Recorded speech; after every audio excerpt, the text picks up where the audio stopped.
Hi everybody, thanks so much for coming. We love to have frogs in here, it's great. My name's Tony Formby and I am the owner here, and a short little history is some of you probably have been to Rar & Sons Brewing at one time or another, and you may have Rar glasses in your kitchen, so your cupboards. Well, you can thank me for that. I used to own half of Rar & Sons, did so for about 8 or 9 years. I ran it for 3 years at one point. When I retired from RAR, I was retired for good. I'd been retired before then. And my old brewers from RAR called me up and said they'd been distilling illegally. And that they wanted to become distillers. And I said, great, tell me how it goes. That wasn't what they had in mind. They wanted me to build them a distillery. So here we are. And those brewers are now distillers, and they're downstairs. And that's how the acre came about. The name Acre comes from the old name of the neighborhood, which of course was Hell's-Half Acre back in the 1870s, 80s, and 90s. But nobody in the day called it Hell's-Half Acre. They referred to the neighborhood as the Acre. And of course, the Acre was the red light district back in the 1870s, 90s, and it was one of the wildest red light districts on the western frontier. Quick little story, that photograph on the wall, the 5 Gentlemen, is the famous photograph of Butch Cassidy, the Sundance Kid. We have that up here because while they robbed trains and banks all over the West, they never robbed trains or banks here. And of course, that's because when they weren't robbing trains or banks, they spent a lot of their time living across the street at the Market Street Hotel. So they spent a lot of time here. Sundance Square is named for Harry Longbaugh. He's the guy on the left, Sundance Kid. And of course, our history is tied to those guys. And that photograph, which as you may know, is quite famous because of that photograph, they got caught.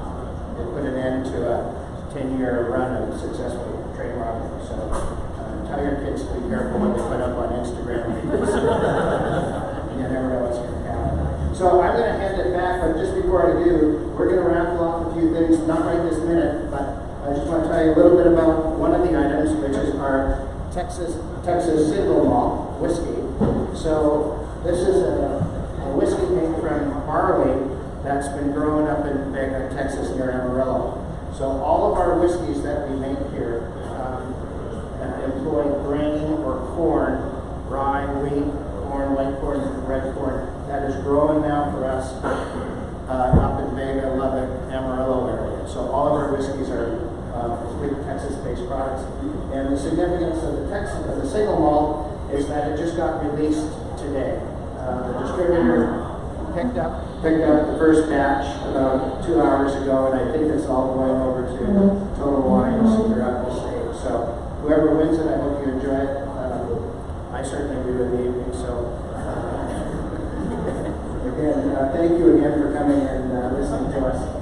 Thank you so much. Hi, Janet, where are you? Janet is a former TCU cheerleader. You often see her down on the sideline with Dale, sometimes myself, during homecoming cheering. So one thing, she's going to give the prayer, and then at the very end, we're all doing, because I love it, Ruth Graham. We're all standing up and doing Ruth Graham. So just get your head in the game, get ready for it. We're doing it, and we're all going to be on camera. My dream, literally, my dream is for the entire stadium to be doing Ruth Graham. Everybody's standing up, doing Ruth Graham. But that night, we would blow every school away if we did that. So let's all work on that. Get the people around you at the games, saying it, chanting it, and one day we'll be there. All right, thank you. I just came on staff with the Fellowship of Christian Athletes, and I'm working with middle school and high school coaches and bringing kids to Christ. So thank you for letting me come, and y'all have my information on your tables. If you'll bow your heads with me, please. Dear gracious Heavenly Father, thank you so much for this day and all those who are here to celebrate the beginning of a new season of Horned Frog Sports. Father, I lift you up to you, the coaches in this room, and those who could not be here today. Just wrap your arms around each one of the coaches as they not only lead their athletes in their sport, but they lead those athletes in their walk with you and in their lives. I lift up all the athletes. I pray you be with each one of them as they grow as students, athletes, and their walk with you. Be with those life coaches at TCU, Chauncey, Coleman, and Natalie, as they lead TCU athletes in their walk with the Lord. I lift up all the today. Please be with all as we represent the university we love. Help us to be good sports and positive enthusiasm for our teams, knowing things may not always go as planned. Father, we're going to ask for a nice breeze tomorrow and maybe even a cloud cover. But we're going to all be there and cheering on our Horned Frogs. Bless the university and all who represent it. In your holy name we pray. Amen. Go Frogs. Go Frogs. Thank you. All right, so many of you know Sean. I could not do Killer Frogs. He really is Killer Frogs. He is the man behind the curtain. I call him like Oz from The Wizard of Oz. Literally, he does everything, and nobody ever knows you're doing it. So please, Ashton, please give him a round of applause. It's amazing.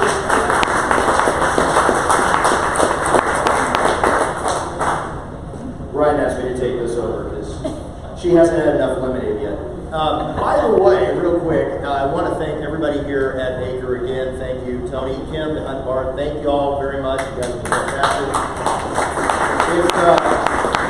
If you don't know, this is a fantastic facility, and some of you know I work with distilleries, so I'm not going to sit here and geek out over what's behind everybody here behind us. You guys can't see us live.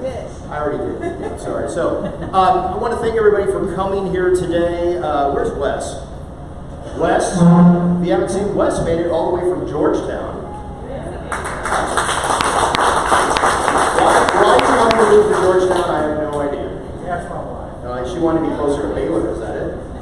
Yeah. Sorry. All right, well, we'll have Wes come up a little bit later and say a few words. But we're all here to hear these fantastic coaches talk, and I want to thank everybody for coming to this year's annual State of the Frogdom. And if you haven't gone on to Killer Frogs and listened to our podcast, we are doing a podcast now. I do want to point that out. But in order for us to get started today, I want to introduce a man that needs no introduction, but I'll certainly try. A man that all Frog fans know and love, and part of a game day experience, Mr. John Dent here at TCU.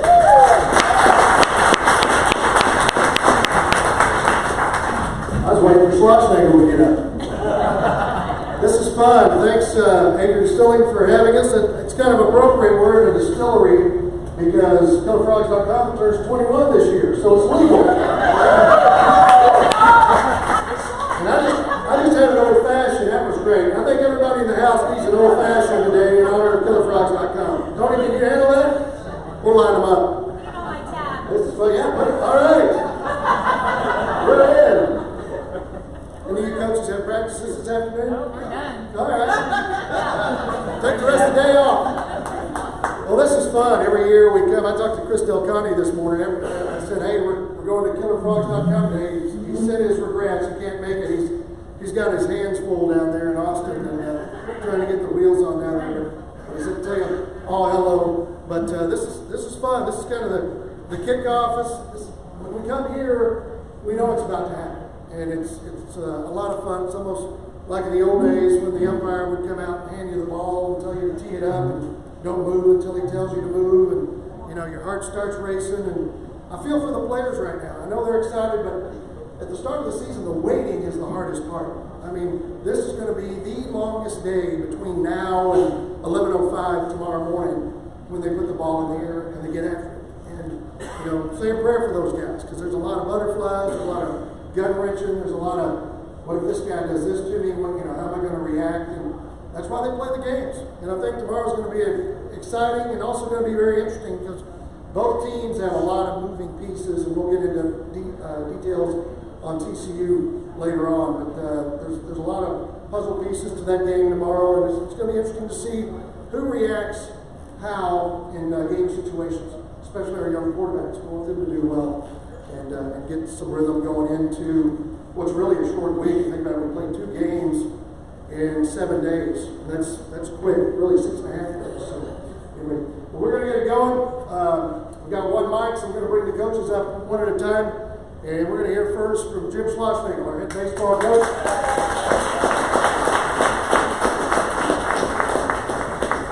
Y'all may have heard he went to Destin on vacation, and his GPS wouldn't work, and he ended up in Starkville, Mississippi for like 2 days. But he called me, and I got it straightened out. We got it back south down to Destin, down the seaside, and he was all good. Your head baseball coach, Jim Schlossnagle. So funny. Thanks for having us here. Thanks, Edgar, for having us here. Super happy to see everybody. Really happy to see my brother Wes, man. It's so good to see you out here.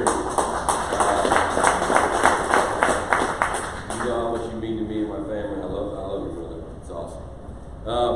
I'm excited for football season too, and soccer and volleyball and everything else that we have going on. Baseball's a ways away in terms of our season beginning in February. The summer was way too long. I'm not used to our summers beginning in the 1st of June. They're supposed to begin in the 1st of July. But just touch on last season briefly.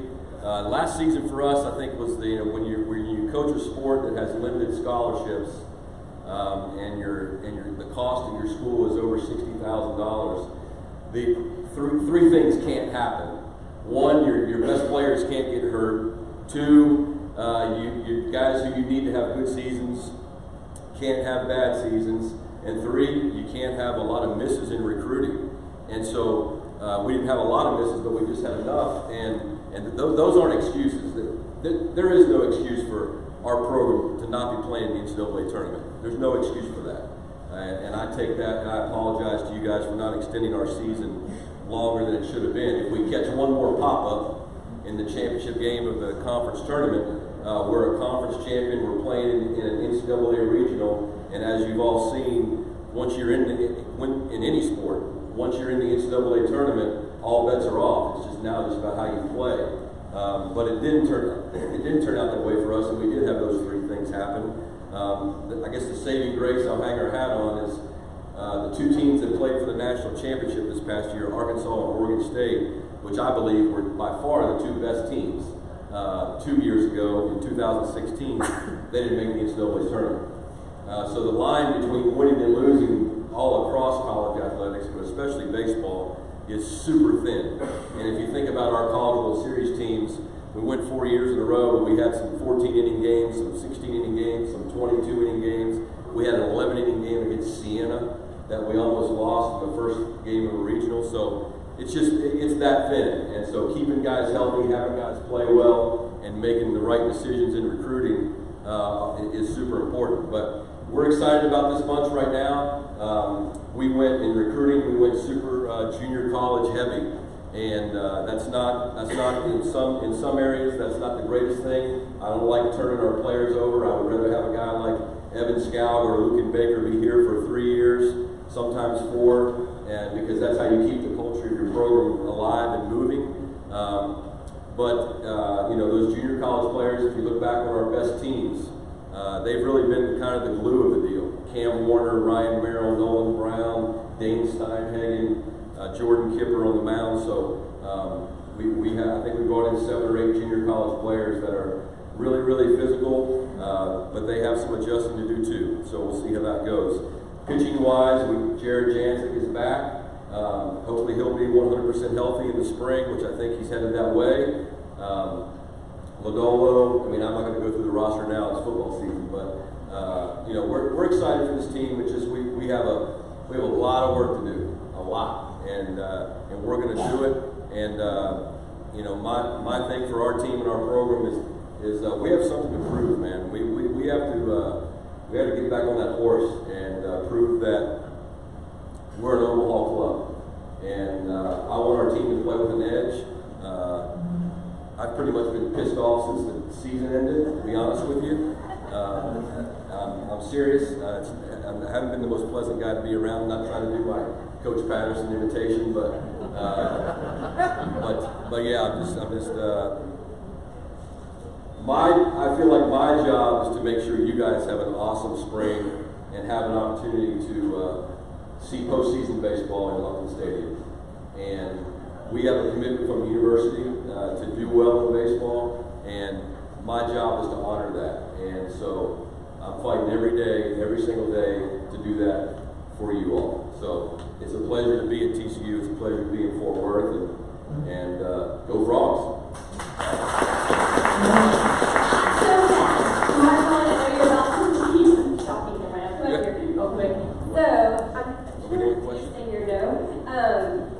I'm sure y'all all.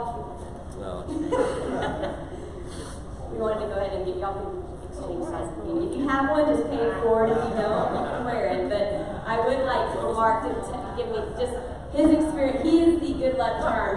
You got Matt there, and then you were the good luck charm that day. So I'd love for you just to give maybe a minute of what that was like. Sorry, I'm totally putting him on the spot, by the way. So yeah, talk about it, because it was cool. He was there when Matt had his glory day. Yeah, there was one last hurrah I was going to get for summer vacation before football camp started, August 1, and went up with my oldest son, who graduated from TCU a few years ago, to Wrigley Field. And we have a mutual friend who has some very, very, very good seats at Wrigley Field. I mean, you are literally 4 rows behind the on-deck circle for the visiting team. And I had buzzed Matt Carpenter to let him know I was going to be there all weekend, and all he needed was tickets for Saturday. So he was very helpful. He got me set up for Saturday. I don't think he knew I was going to be at Friday's game. And so when in Rome, you have to dress appropriately. And so the person I was with is a diehard Cubs fan, and it started to rain. So he says, you have to have a Cubs hat. So I bought a Cubs hat, and then they give out the Cubs ponchos. So I'm just dressed in complete Cubs attire, and he comes out, Matt Carpenter, to start the game. And so I yell at him, and he turns around. I yell, hey, Matt, go Frogs. And so he heard the go, Matt, he didn't turn around. When I said go Frogs, he did turn around. And then he sees me dressed in all my Cubs gear, and he's giving me tickets for the next day. So I felt kind of bad about it. But then he goes on, in the first 6 innings of that game, he was 3 for 3. Actually, he was 5 for 5. 3 homers and 2 doubles. He was 5 for 5 in the first 6 innings of that game. And then, as Coach Schlossnagle knows, I have a tendency to wear him out sometimes, questioning the strategy of Major League Baseball managers. I never question the strategy of college coaches. And so I was like, why is he out of the game? What did he do wrong? Now they're pitching 3 position players. He could have hit a 4th homer, a 5th homer. But it was great to be there that weekend to see him hit 5 homers altogether. And I did apologize and explain to him later why I was wearing all that Cubs gear when I was secretly rooting for the Cardinals. But I've got to get back to campus for football, but thank you very much for the opportunity.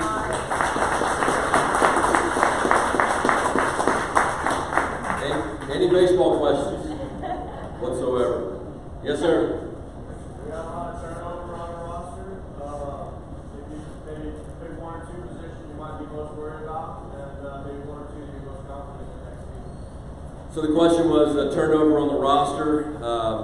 You know, we actually didn't have that many seniors, and we only lost 4 guys in the draft. But we also, when you don't have good seasons, if you don't, and I love our players, I'd stand in traffic for them, but if you don't play well, we're going to find somebody who plays better. So we signed, you know, and the second part of your question was an area that I'm concerned about, an area that I'm pretty excited about. So an area I'm concerned about would be on the mound, only because a couple guys, Janzik, and then we signed arguably the best left-handed junior college pitcher in the country. I mean, super talented, 6'5", throws hard. We think Nick Lodolo is going to have a great year and hopefully be a first-round pick. We think this guy has a chance to do that. Well, he came in.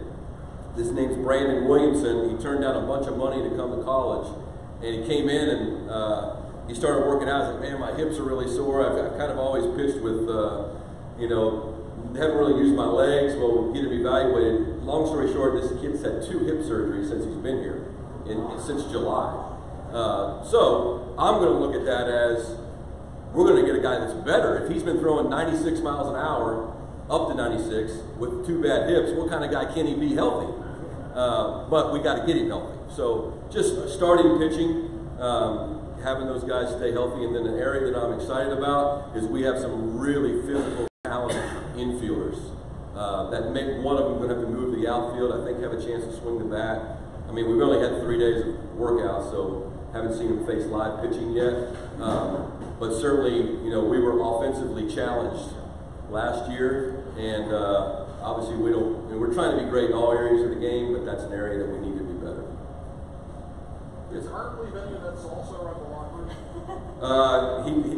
He has not sent us any salsa. When he gets back, he promised to bring some, and I'm glad you got me the shirt. I've been asking for one for a month. I think he just wants me to buy it. But you saw he had, I don't know if you guys followed the whole social media thing, but the other night he had to come out of the game. He was sick.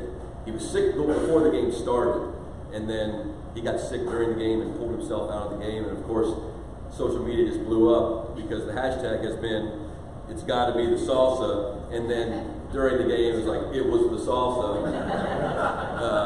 But no, he exactly, yeah, he's awesome, you know. And I don't know if you know that they did the Players Weekend this past weekend, where the players are basically allowed to wear on their feet whatever they want. Otherwise, the uniform code in Major League Baseball is super strict.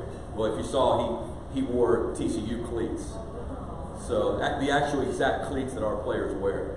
So it tells you how, I mean, he's supremely loyal to TCU. Hey, Coach, I've been studying some stuff about stoicism and philosophy. I was wondering if you talk about if the guys that are coming in are buying into the traditions you guys are. Yeah, they are. So his question was just about the mental aspect of the game. I mean, we spend a lot of time, effort, money on that side of it. And even our guy by the name of Brian Kane, that we've been working with since 2006, has done some things with women's basketball in the last couple of years, and he's awesome. But yeah, we start that in the summer. You know, they don't have any choice but to buy in and on the things we believe in. And basically, without boring you with it, the premise is you can't be in control of your performance until you're in control of yourself. So being able to control your breathing, being able to control your heart rate, and at bat at TCU, and at bat in Omaha, and at bat at Yankee Stadium, it's just an at bat. It shouldn't be any different, but we let it because of the surrounding stuff that you can't control. So those are the things we try to work on every day. With all this turnover, really, how are we keeping the spirit of Micah alive?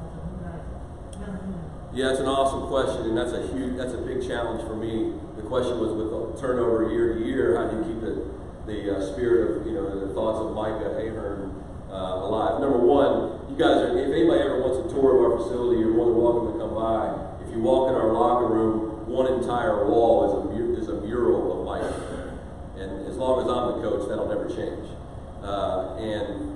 And we will have, last year we showed some videos right before the season because we wear that Micah patch on our hat, and I make sure that the new players, you don't get to just throw that that patch on your hat because everybody else, you need to know why that's there. And so they watch some, there's 1,000 things on YouTube about Micah, and I'm going to give it a little bit more time, but I'm eventually going to ask his mom and dad to come back and talk to the team every year so they understand that connection. Last one, guys. Now, I have a question. How are you keeping Coach Sarles around? He's had some great opportunities this last year. The question is, how do you keep your staff together? Coach Sarles, keeping Coach Sarles around, and Coach Mosiello as well. Number one, obviously TCU is an amazing place, and I've always said it's far and away the best place I've ever worked. It was my dream job before I got the job. It's still my dream job. And as good as TCU is, Fort Worth is better. This is an unbelievable, in my opinion, unbelievable place to live. And for Coach Sarlos and his, before he came to TCU, throughout his professional baseball career, he and his wife had moved 29 times. And then they had lived in Southern California, where he's from, when he's coaching at Cal State Fullerton. So you think about that lifestyle in Southern California, where you get traffic and you got to live so far away. He lives right around campus like I do, and so that sense of community, you can't find that. Like, there's very, very few places you can find that, and that's a huge value to him. And so I think for him to leave as a head coach, it's got to be the right time for his family, and it also has to be something I think he'd like to duplicate TCU, which is obviously really, really hard to do. So we got a great commitment from the school, and he's doing a great job. Go Frogs!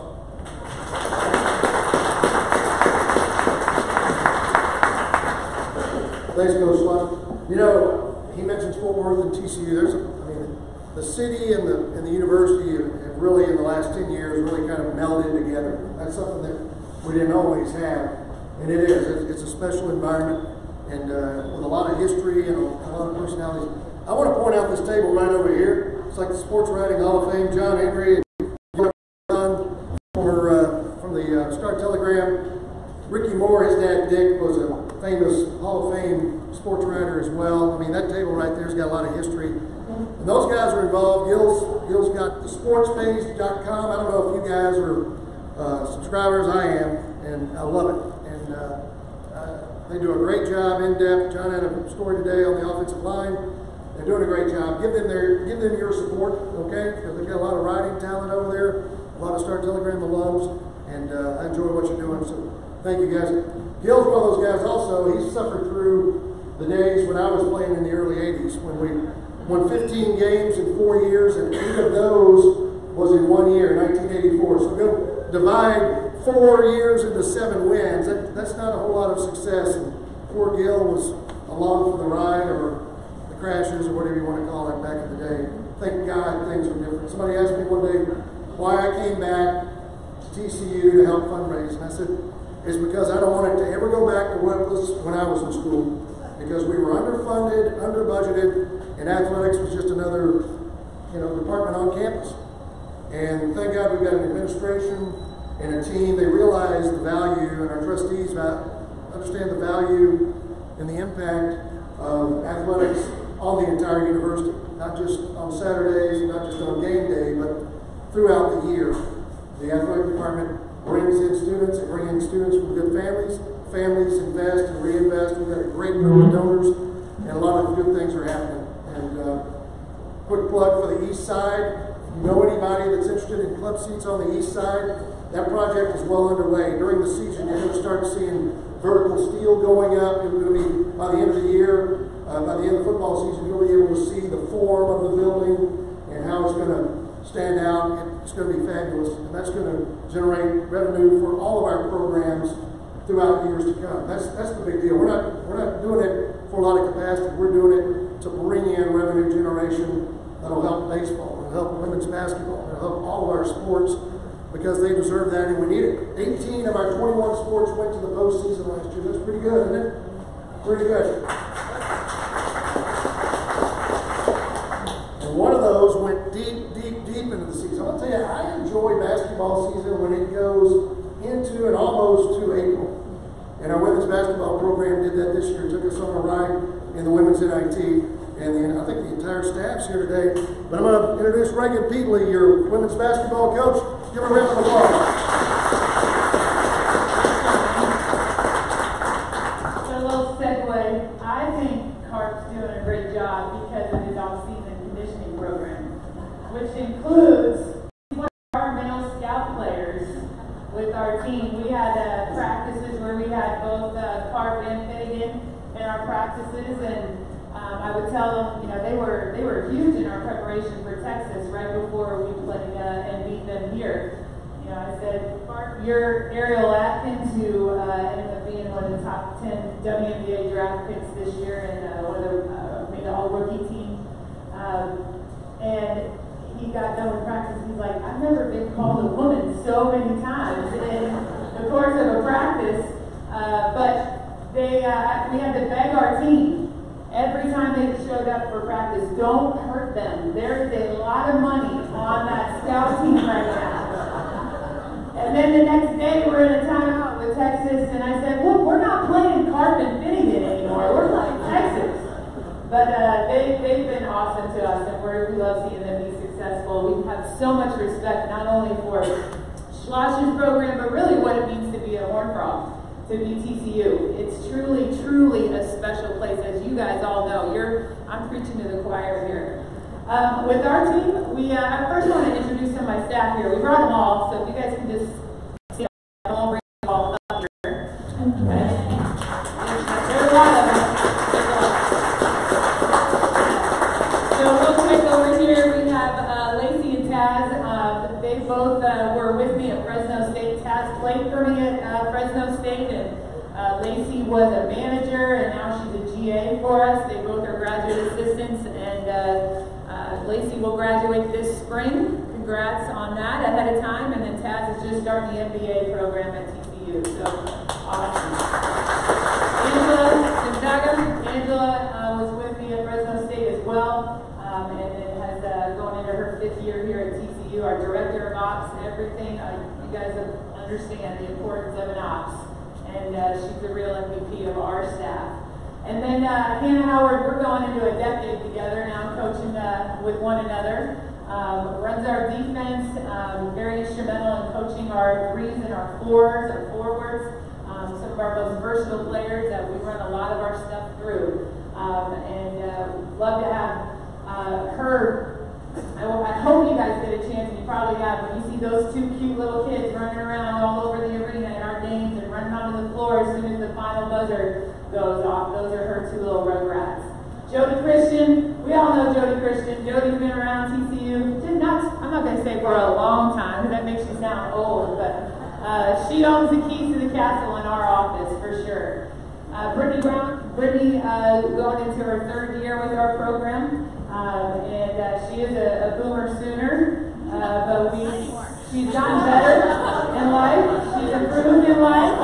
We all have those moments that we just can't quite explain when we were younger, things we did, choices we made. No, but Brittany works with our point guards, and really good. Also started a program within our program in our leadership development program, and really, really cool thing that she's doing there. And then our newbie, Abby Elijah Wan. Come on up here, Abby. I'm here to bring Abby. Okay, so Abby was college teammates with Brittany Brown. They went to Final Fours together, and that's the direction our program's headed. But Abby is I want you guys to see her face because she's going to be around TC for a while. She's our recruiting coordinator. So when you got those people you see or a relative out in California that's straight balling, call her, okay? Call her. But just a lot of fun. Makes us smile every single day. Incredible energy. She's got a great lineage. Played in the WNBA as well. Like I said, played in the Big 12, played at Oklahoma. an all-conference player. She's got a daddy that knows a little something about basketball, and we'll hopefully get him up to see some games as well. But it's Abby Elijahwan, all right? Put that down. Good. So with our team, yeah, we had a great run at the end of the year. Last year we were the very first team left out of the NCAA tournament, and it just broke our hearts, especially when we saw Oklahoma get in, and we had just beaten Oklahoma 2 times. But we're a young team. We've been a young team the last 2 years, and just missing out like that, I think really fueled our off season tremendously. We had an off season where a big mantra was just because time goes by doesn't mean we get better. We have to be intentional with every single day. So we've challenged our players with the strength and conditioning area and on the floor of show marked improvement. Pay attention to details. Those are 2 huge things. So in the weight room, every single player in all of our testings that we do, the clean, the squat, the vertical, all hit PRs this summer. We had one young lady squat 330 pounds, I think it was, 330. That's like 2 of me. That's a lot. So we're really proud of just how we grew in our strength and conditioning and our skill set. We've got from last year's team all 5 starters returning. And we've got 80% of our rebounding, 70% of our scoring returning. So a lot of good pieces to help us get this season going. We've got we're opening this year our very first game, November 6th. It's a Tuesday, right? Tuesday. That will be our kids' school day game. So it's loud, it's fun. You're going to want to bring maybe some earpieces, but it is a blast. We'll play against Duquesne, who is one of the top RPI teams in the country in the last 3 years. So it's not an easy start.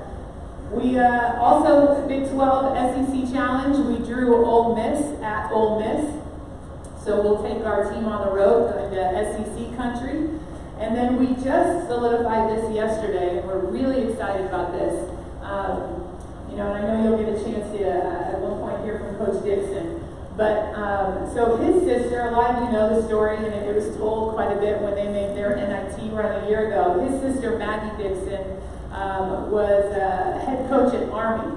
And she and I both entered the coaching profession at the same time. We're just at the same age. We were assistant coaches on the road. I knew her very well as far as professionally and personally, and she was just a light. When I became a head coach, I was the youngest Division I head coach in the country at the time on the men's and women's side. And then she became a head coach. They named her as a head coach at Army in like mid-September, which is really rare, that timing. And I, remember sending her a letter and saying, "You're now the youngest head coach. Please take it off my plate." And the story is that she took her team, first time ever at Army, to win a conference championship and go to the NCAA tournament within 8 months. She did that. And sadly, right after her team played in the NCAA tournament, she passed away of heart failure.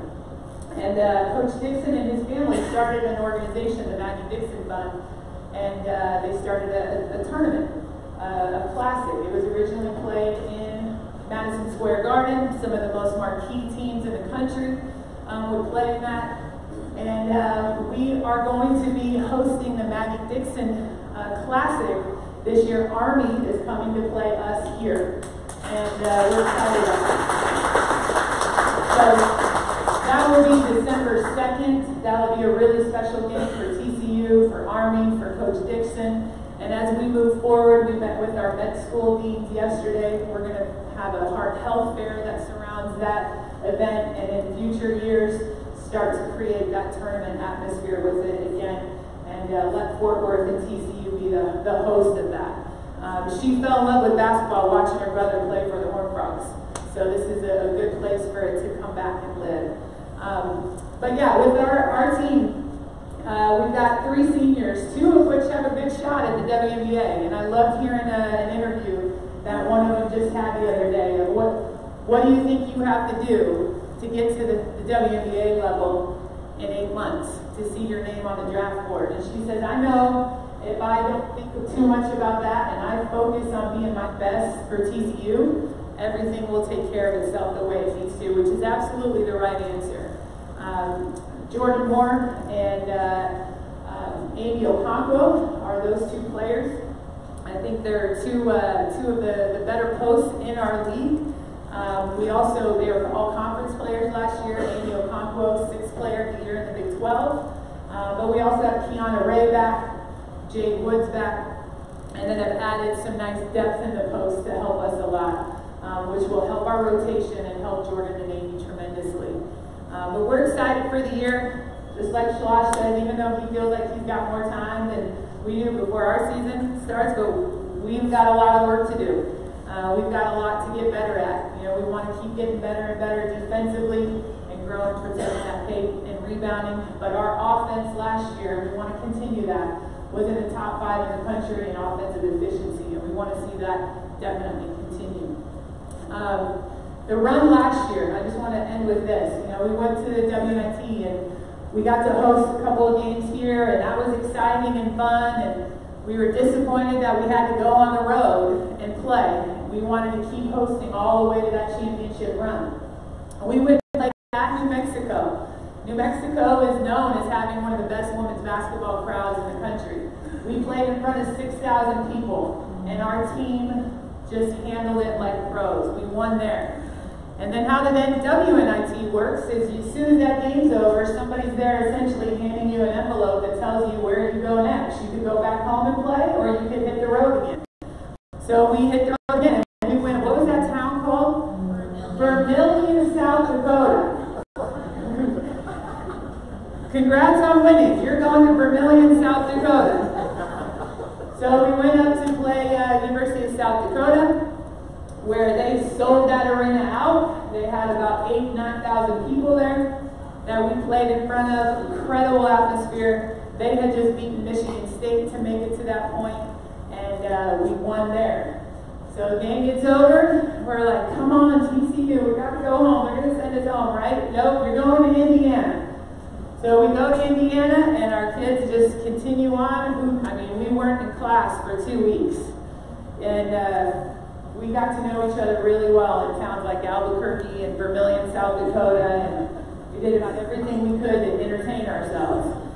So we head to Bloomington, get ready to play that game. Our team's exhausted, but they're fired up and excited. And we walk out to play that game, and they were just a few thousand short of selling that arena out. 13,000 people to play. Now our goal is always to be in the NCAA tournament, just like Schloss said. That's what we want to do. That's, we've got off-court goals for these women, but on the court and in the court of competition, we want to get to that NCAA tournament. But another one is that we have a sellout at TCU with our women's basketball program. We need that arena sold out. That is a goal of this team. They want to play in a way that makes you fired up to watch them and excited to watch them. But that is a goal this team has. And I hope that you guys will get on board and helping us reach that goal to sell out the Ed Ray Schulmeyer Arena for a women's basketball game. And that will send a message across the country that not only is TCU starting to get stuff done on the floor and how we play, but the atmosphere and the excitement that Fort Worth has for this team. And we hope that your +1 will turn into a +3 when you come to our games and you get on board, okay? Any questions you guys have with our squad? I know I just gave you a lot of information. All right, you guys are all, okay, Rena. I was going to say, they're ready to win this whiskey over here. Can you tell us who the individual is that swatted her personal bet? Ola Okomolafe, yeah. She's every time our track, she was a great track athlete, and every time our track coaches see her, they start like getting really close to her, and we have to push them away. But Ola Okomolafe, yeah, she's phenomenal in the weight room.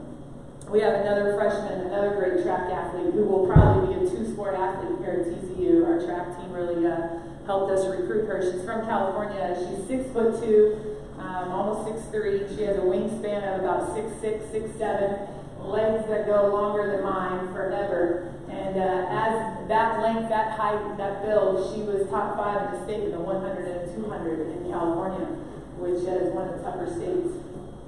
So Becky Obima is her name. I keep saying I need to add an O to my name, but it'll sound Irish, not Nigerian. It seems like Okonkwo, Adiola Komolafe. We got Elijah. Some people with good names. Okeebly doesn't have a good ring to it. Anything else? All right, you guys, go Frogs.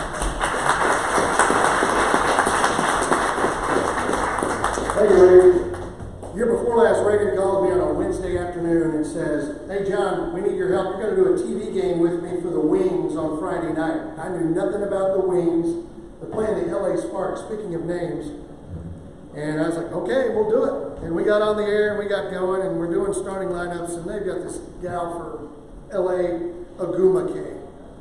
I murdered that name about 10 different ways, and during commercials, Coach here is coaching me up. Agumake, what's wrong with you? And then I got so focused on that, I called them the Lakers. Wings up on the Lakers 5, we'll go back in a minute. Idiot. Anyway, that was fun. We had a good time. Agumake, all those names you were talking about made me think of that. But anyway, we're going to get into some football talk.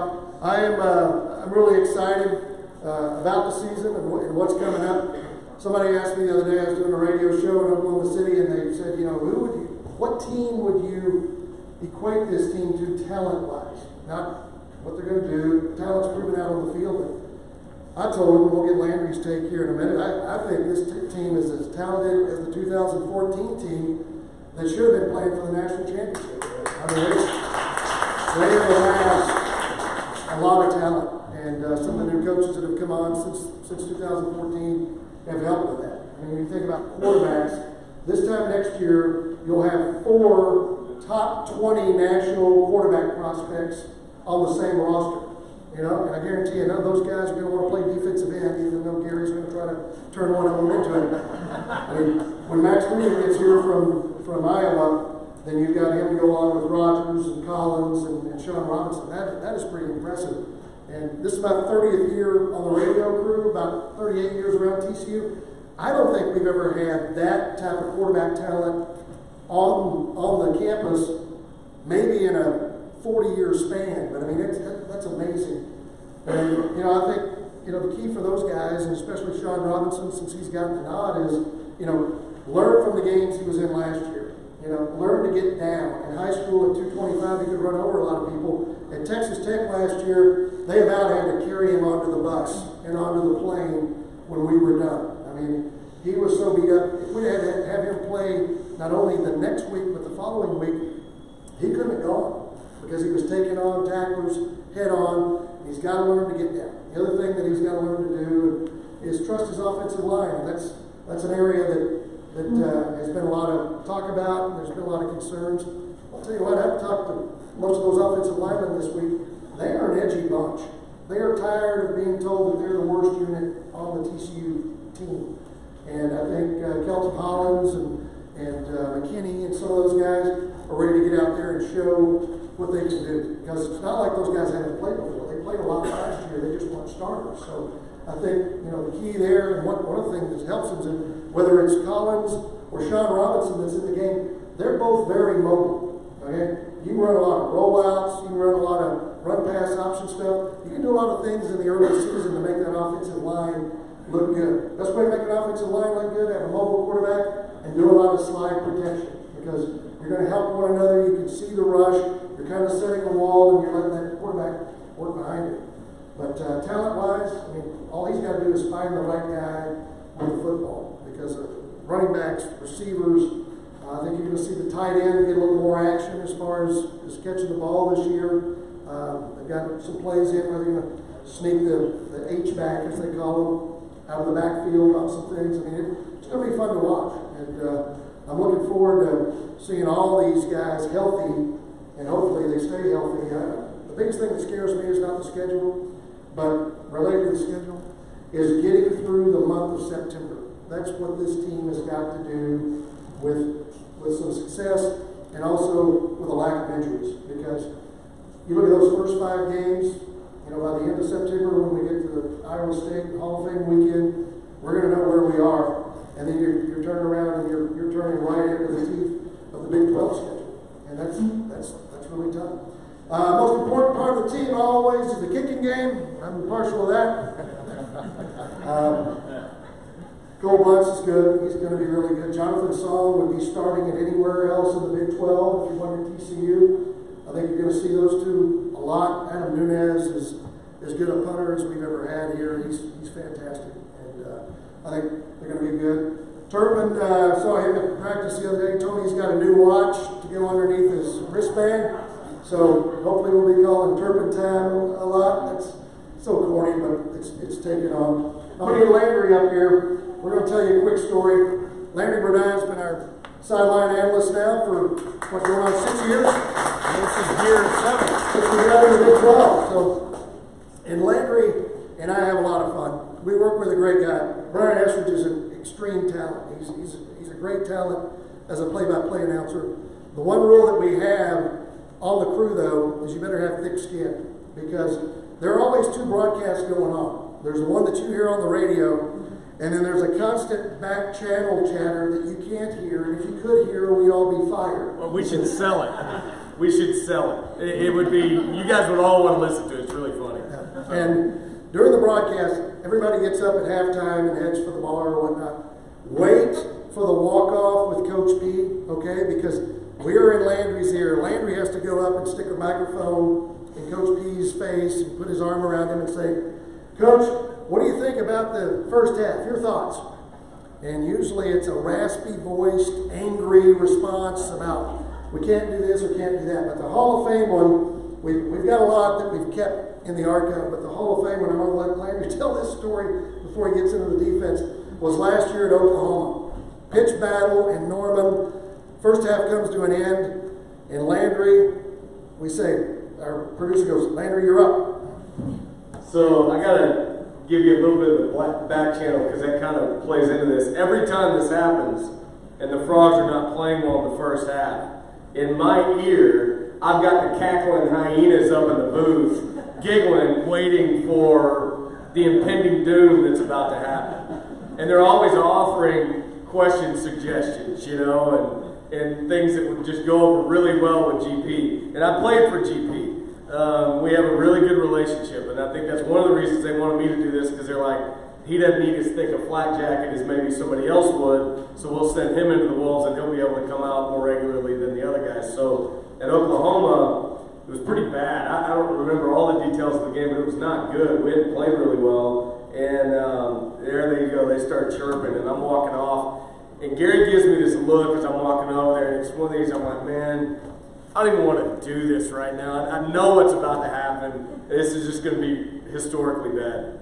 And so I walk over there, I'm like, all right, here we go. I said, Coach, all right, your thoughts on the first half. And he looked at me like he was planning this, though, right? I mean, he, like, the look he gave me before, it was like, as soon as you ask this question, and this is the answer I'm going to give you. And he gave me it basically rhymed with pity. One word, that was it. Coach, your thoughts on the first half? Shitty. Off we go. Okay?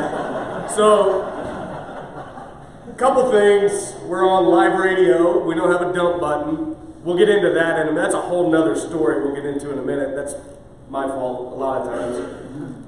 But the second part was, I didn't know how to respond, right? I was just like, so I just kind of gave him a, thanks, Coach, because I'm laughing now, because as soon as he says that, the hyenas start dying. I mean, in the background there is scream laughter, and you can hear, whenever you tickle Estridge behind the scenes, you can hear him giggling. It's just, and Brian Sperry, who's the worst, I mean, he's the instigator of everybody, and they're all laughing, and I didn't know what to say because now I'm laughing, and Gary's looking fire through me, and I said, thanks, Coach, and I turned around and walked off. So I immediately goes dead air. I don't know if they cut us off or what, but I come back out after halftime, and I always turn my headset back on, and there they are. They're still giggling. Hey, Landry's back. This is so great. And so I said, did they get that? You know, did they dump it? And as soon as I came out of the locker room, my phone was just, you know, running down the whole list. And yes, they got it. We were up for an emergency break of the week that week on the ticket. So that's a big high honor for me. So thank you, John, for that. Appreciate all the love and support over the years. We got a lot of, if you guys would have told a lot of people that you're going to get Denton and I in a distillery with a microphone, they would have probably said that was a bad idea. And the other thing I'll tell you is, you're 21 for Killer Frogs, right? So 21 years ago, I had the distinct honor of being the first guy to get made fun of on KillerFrogs.com as a player. That's 100% true. Some of you guys were on the site back then. Don was. I need Don to pull the archives, but somebody was ragging on me on the site. My mom had some dear friends that looked at the site, and it basically said, boy, we have hit rock bottom if number 28 is playing right now. That is legitimately what it said. And they weren't too far from the truth. We were 0-8 at the time, onto a 1-10 year. And my mom calls me, she goes, there is somebody on the internet that's talking bad about you. And, you know, I'm not real excited about that. Yeah, and that's true. Wendy Crowley probably knew that story. So anyway, defense. Don't judge this defense by what you see tomorrow. Is probably going to be the best way to put it. It's going to look completely different tomorrow than it will the rest of the year. Some of that is injury related, some of that may be disciplinary related. Gary always at the beginning of the season in these games against the FCS opponents will sometimes use those as teaching moments, and sometimes he'll sit guys and he'll rest guys too. I mean, there's some guys that are banged up, so it's going to look a little bit different. Ty Summers is going to be at end to start the first couple of games of the year. I fully expect him to move to linebacker for Ohio State, just based on what we've kind of seen during camp. He's doing both. Gary's going to want to get a little more meat back there for Ohio State. But our D-line with the loss of Ross Blacklock, you don't lose a guy like that without impact. I mean, the guy is a physical freak. He is easily first, second round NFL talent, and he's really grown into a really good foot hurt. But the guys that are backing him up and the things that Gary's doing to fill that void, I'm not overly concerned about it. I think you're going to see LJ Collier move interior. You guys saw what he did to an All-American tackle for Stanford last year in the Alamo Bowl. The guy's a phenomenal player. You're going to see Michael Epley move to the interior. Which gives you a more athletic guy. Corey Bethley will handle it in there. So I'm not overly concerned about our defensive line, obviously with Banigou on one side, Ty Summers on the other, and I think you'll see LJ move in and out. I think he's going to do both at the end of the day. I will tell you this: we look like a Power 5 team. I've never seen a bigger football team on campus in my life. Trevon Woodard, one of our safeties, easy for me to say, right? One of our safeties, number 17, freshman, looks like a grown man. He's big, and when I first saw him, I'm like, that dude's going to move to linebacker. Well, then I look, and he's returning kicks. Okay, I mean, the guy is a big, physical, fast specimen of a safety, and I expect him to play this year. Some guys you may not have heard about, O'Shawn Mathis, I expect to play. He's a freshman defensive lineman. He's going to play some. And I expect Garrett Wallow and Rico Evans to be our starters tomorrow, both of which give us a lot of speed. So the way to look at it is whenever we're playing these speed teams and throwing around, you're going to see those two guys probably run around a lot of linebacker. But the strength of this team, and I can't believe I'm saying this with the loss of Nick Orr last year, who in my opinion is one of the best safeties that ever played here, present company excluded, obviously, is our safety group. You got Ray Isahaku, who's back. Ennis Gaines, who's a phenomenal player, and you know, you've got these guys that have played in the system, and then you got Nico Small, who's been playing for 4 years since he's been on campus. And in this defense, I will tell you that's a great thing to have that kind of experience. So I'm excited about it. I'm really excited about our defense. We're going to shut a lot of people down. I will tell you that. We're going to give people fits back there. I was out of practice on Wednesday, and they were doing some schematic things that I had never seen them do before. And I've been around here for 21 years, you know, as long as Gary's been around. I've been watching this defense, and thought I knew everything. I still know the signals. By the way, there's a call that they run to Texas. They signal in like that. So when you see the coaches doing that, that's the Texas signal. Everybody knows it. My kids can't even do this. They have to go like this. So that's it. Any questions on the defense? I don't want to get too long-winded here. Everybody wants to drink some whiskey, I'm sure. Denton and I are going to drink some whiskey. No? Everybody good? You did include Markel Simmons in your analysis of the safety. Is there a reason for that? He'll play. No reason other than he's got kind of 3 more senior guys, but he will absolutely play, and he'll contribute. Another guy that I didn't mention at the corner space is Noah Daniels. I think he's going to play some there. Tony James is going to play some in the corner, especially if Julius Lewis isn't maybe all the way back. They'll have to get creative there. The one thing we're missing that is going to be interesting to see how it plays out is, in my opinion, we've had, since Jason Barrett was on campus, we've had a lockdown guy, no questions asked, a lockdown guy on one side of the field. Jason Barrett, Ranthony Tejada. Ranthony in his last season was as good a corner as there was. So it's going to be interesting to see who fills that void, and then how Gary, because what Gary will do with his blitz packages is he'll run man on 2 sides of it, and then he'll call a specific blitz on with 3 guys, right? And he'll run 3 different defenses in one package. So it's going to be pretty interesting how he's going to adapt to not having that guy. Good question. And then the linebacker depth is just pretty remarkable.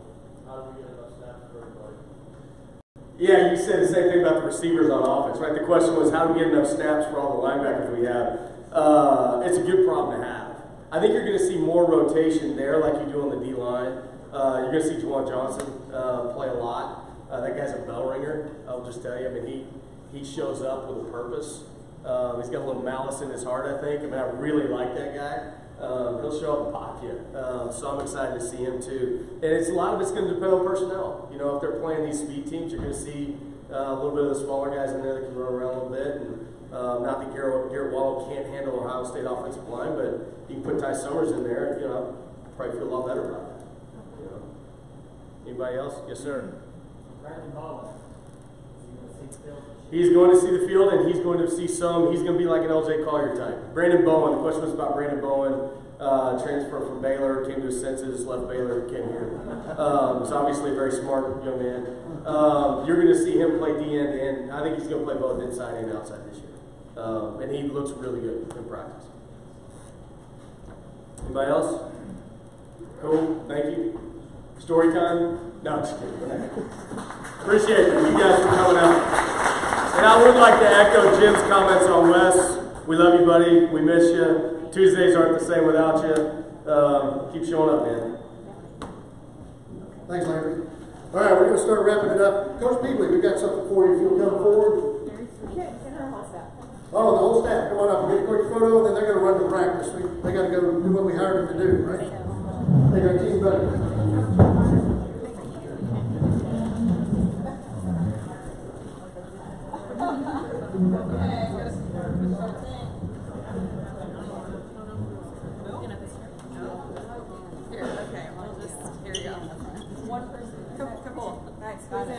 TCU women's basketball Christmas card.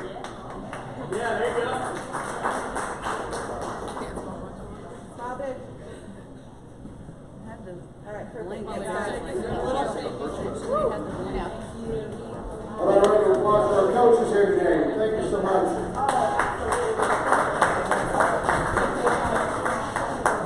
All right, Ryan, what do you have next? You're going to do the raffle. We're going to do some raffles. Oh, wait, hold on. Wes first. Oh, okay.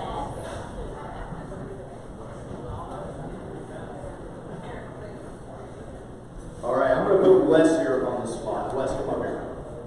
Come on. You drove all the way up from Georgetown. You got to come up here. It's okay. Yeah. So, I wanted Wes, if you don't mind, just say a few words to us there at the beginning of the season. Sure. And you know, if you don't know, I've been giving Wes hell for living down in Georgetown, but he has been unbelievable and unwavering in the support of the Frogs, even from down south. I mean, he's coming up here every single week for the games. He'd love to be up here for Tuesday, but this guy bleeds purple, and to be honest with you, outside of our great league, Scotty Nix, I don't know any other Frog fan that loves the school as much as Wes. So Wes? Thank you. It's rough living down in the belly of the UT beast. Let me tell you, it's not easy. But the purple's always on, so I have my fun with those guys. 21 years we've been doing this. This is amazing. I tell you what, we're like Landry said, or John said, we're now legal.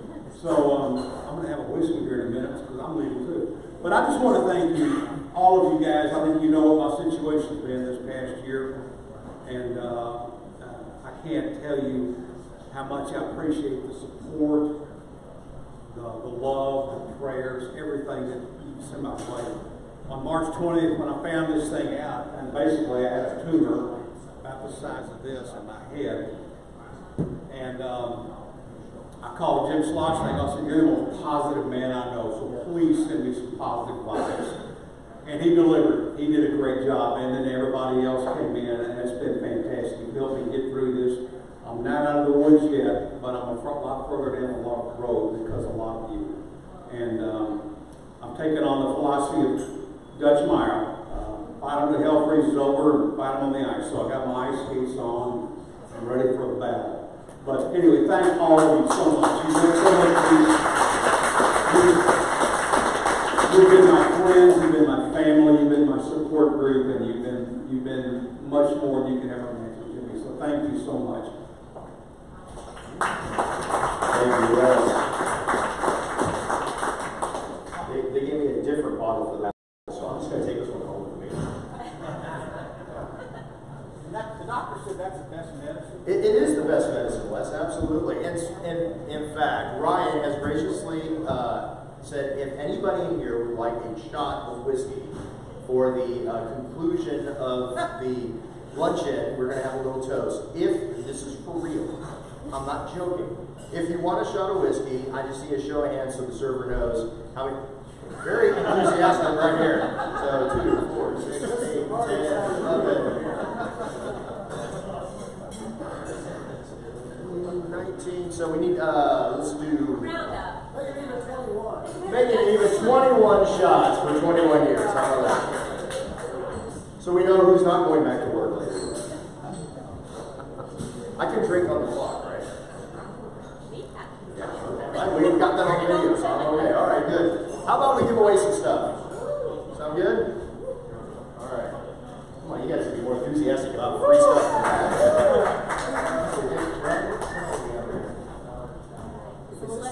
Coach Dixon bobblehead doll.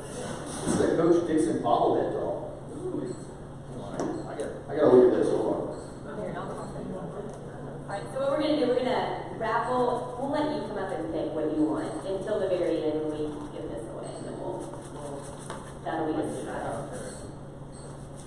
And so we have Coach Schlossnagle signed TC baseball, female anchor shirt, a male anchor shirt, anchor hat, 2 bobbleheads. And y'all, that thing is awesome. People love those. And then you can, I'm sure you can get them to sign it too. The Schillmeyer Arena on there and everything. It does. It's fancy.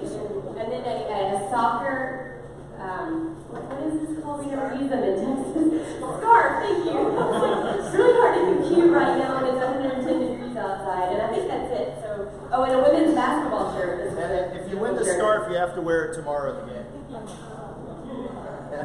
Is that it? Just wear the scarf? Yeah. You know, that would make for a great halftime interview with Coach Patterson. All right, so which one are we giving out first? They get to come up and pick. Because I want them to want to. Okay. Real quick, before we do this, interesting little story. While we were getting you set up earlier today, these guys, thank you. The guys who actually printed these purple shirts for Acre Distilling, and by the way, we told them it had to be purple. And you can get some of those. You can see Tony and his staff, they've got plenty of them. But here's the funny story. The guy came over and he delivered them, and he goes, what in the world is going on in Fort Worth right now? Actually, the entire Metroplex. We're like, what are you talking about? He goes, well, we messed up on a couple of these prints on these purple shirts yesterday, and we called around. There's not a purple shirt in the entire Metroplex we could get our hands on. Not one. He goes, is this all about TCU? Well, yep, it's all about TCU. So and this is something we always kind of joke about. You know, Ryan and I were going back to school back in the 90s, and a lot of you guys know this to be true. It used to be when you walk around town and you see somebody in a TCU shirt, back then, it wasn't like, oh, are you a fan? No, it was like, hey, what year did you graduate? Because it wasn't because it was a huge fan base per se. So things have changed, so it is really good. All right, so where do we give away first, Ryan? They're going to come up and pick what they want. Oh, you get to I don't want to give like a... Except for the bottle, we can give this one away at the very end. How about that? Okay, so first one, we'll do the last three numbers. Last three, 288. 288. Here comes the whiskey. Hey, there we go. Hey, don't drink it yet. We're going to do this toast. We'll do a toast here at the end. Jamie and I were freshmen together. Yeah. I still have you a bobblehead Oh. for a whole first semester. You want to Yes. He was a bobblehead live. Hold the other one if it's close. Okay, I'll let them know. Perfect. It's good impersonation. Well, as freshmen, we were both like that the whole first year.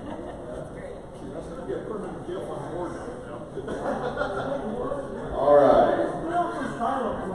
Next one, next lucky winner. Last three, 282. Hey. Must be ready to win.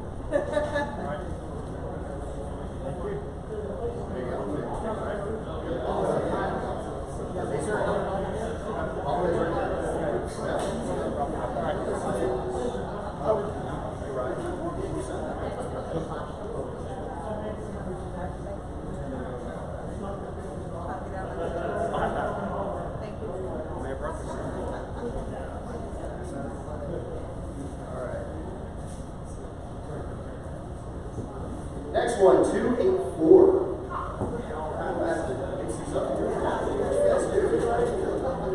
284. 284. Hey!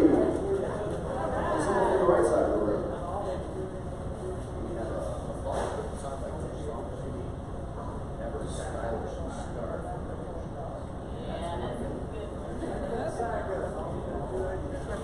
I'm gonna let Ryan hit this next one. Apparently, I really stayed in here. Perfect, thank you. 269. 269. 269. Winner.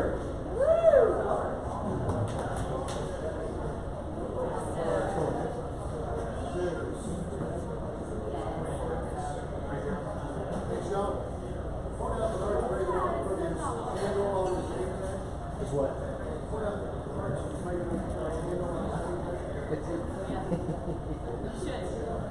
What's it say? You put your handle on your name badge. You were brave enough to actually tell everybody who you are. All right, so we have soccer star. You're good.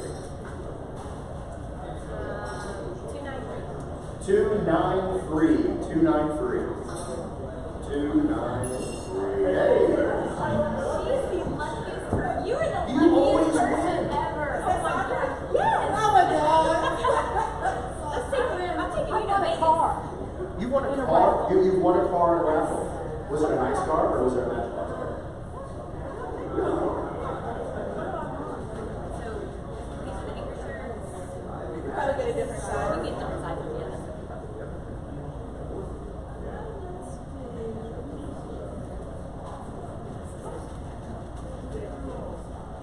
Let me give us a whirl here.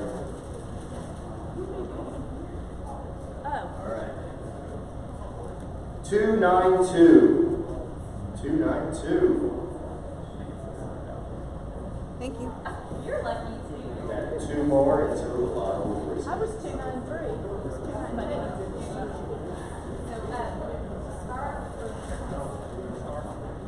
Wrap it around and let's take a picture.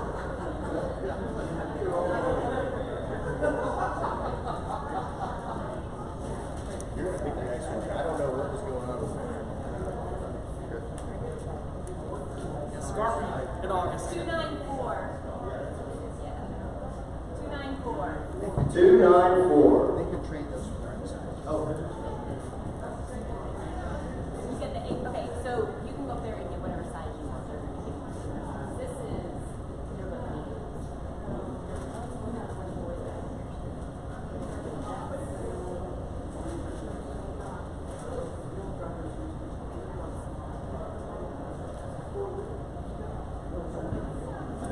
270. Hey! There we go.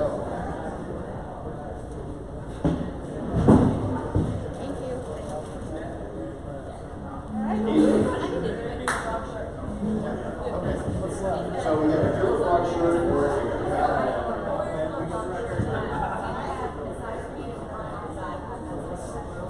that's it. Alright, we have one more. All right. Last one wins the Anchored Stilling shirt. No, we're gonna do that shirt. We're gonna do that shirt. That way. Yeah, Keith wanted a Killer Frog shirt. What? There's only one. Yeah, what? Ryan, how many shirts do you want to raffle up? How many were you? Just the one? Great. So Keith won just the one? Well, no, we can do another one. Do another one? Okay. I'll try to think of better. These shirts, I love these shirts. So it's our logo and on the back, like most of us, we were purple and purple wasn't cool. So, I love them. Ticket number 279.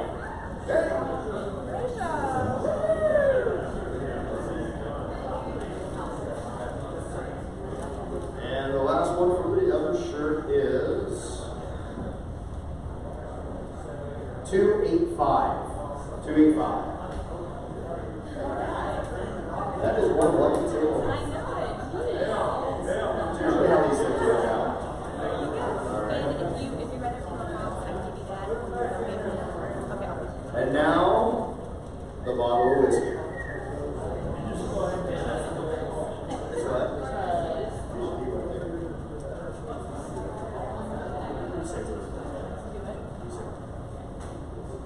All right, ready? All right. If you don't like what she thinks, Oh yeah, if you don't like whiskey, take it. I'll give you a shirt or something. Don't let it go to waste. I'm just saying, Wes likes whiskey. I know, right?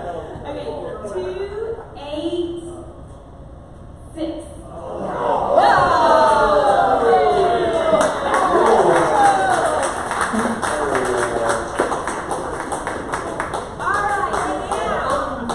This is for all those games you had to cover back in the 80s. There you go.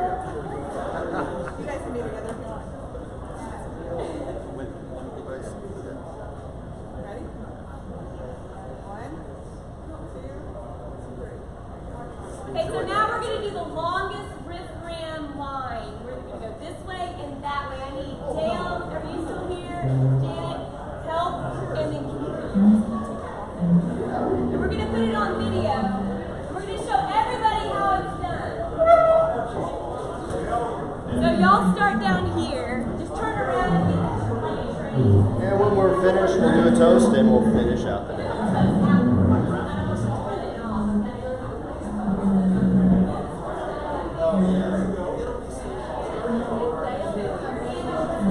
Where's Dale?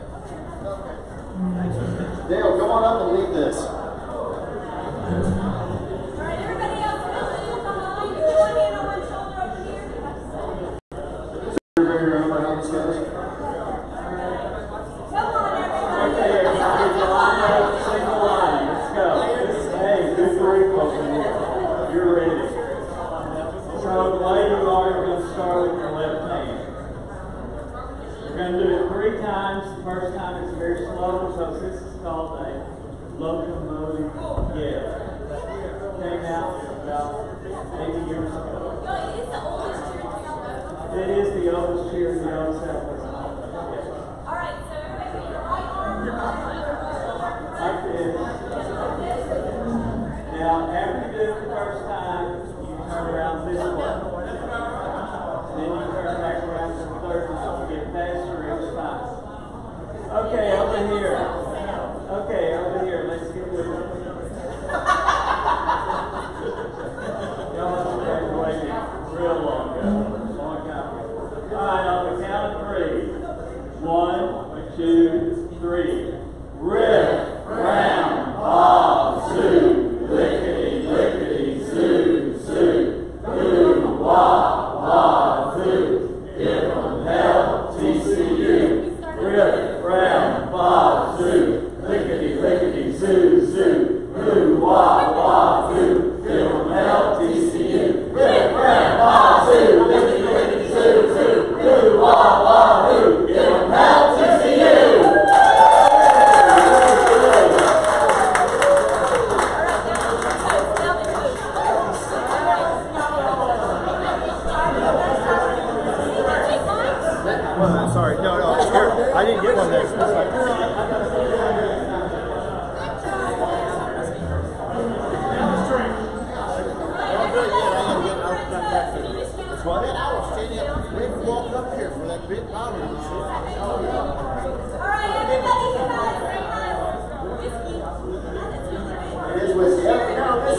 This is, I was born by Tony. This is 100 proof. So this is the good stuff. Spare no expense. Frogs, raise your glasses if you got them. May the sun always shine on our fair TCU. May our memories be sweet with these comrades so true. May the light of our faith forever follow through. But may the frogs give them hell. Hoorah! Wahoo! Go Frogs! Go Frogs!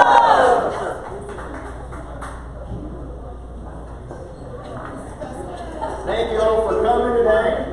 Again, thanks for Tony, Kim, and everybody here at Anchor Distilling. Thanks again for John and Landry being up here. Thanks very much for taking us into areas and doing this. Thank you all. Please, everybody, drive home safely because we want to see everybody bright and early tomorrow for Blueberries and breakfast tacos and for a frog victory over Southern. Take care.